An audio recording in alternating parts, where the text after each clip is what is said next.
Have you ever thought about catching a wild animal in a live trap, just like this one here? I'm the Everyday Man, and today I'm going to explain to you what to do after you catch the animal, because that's the most important part. Making sure you stay safe is what we're going to talk about today. This is a hav-a-hart live trap, and as you can see, I caught a raccoon in it last night. Okay, so first, I want to show you something. As I walk around this cage, you can see he's following me.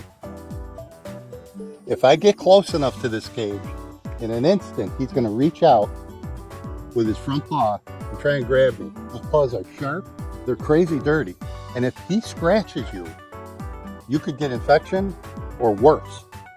So what you have to always be careful of, wear good leather shoes, wear long pants. I've got these leather gloves. These are welding gloves. They're very heavy leather.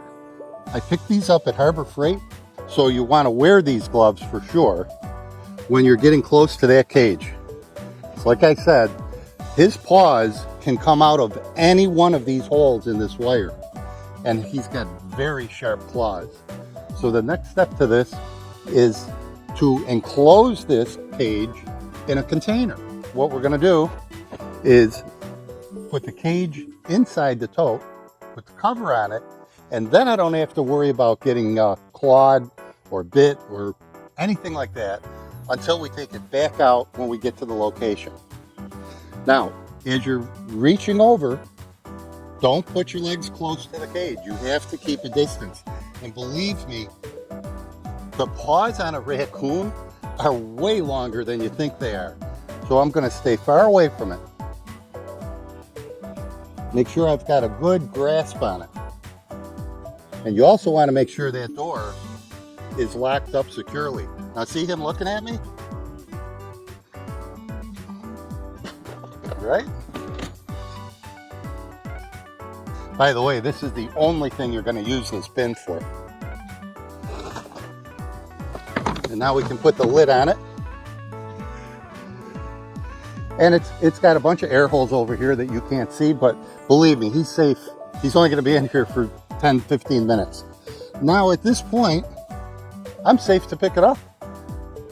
I can take this anywhere I need to. So I'll take this over to the pickup truck.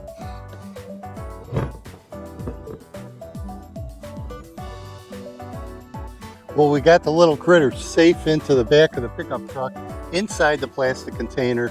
The lid has air holes in it. It's only going to be a 10 or 15 minute drive to where we have to go. One thing to understand about doing this before you even start, it's illegal in most states to release it into the wild unless it's on your own property. So if you can't release this, what do you do with it? Well, the easy thing to do is call your town.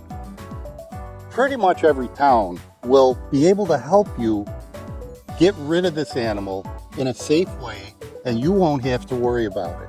My intention of this video is to keep you safe when you're handling a wild animal inside a live trap like this. Until next time, this is the Everyday Man saying thank you very much for watching.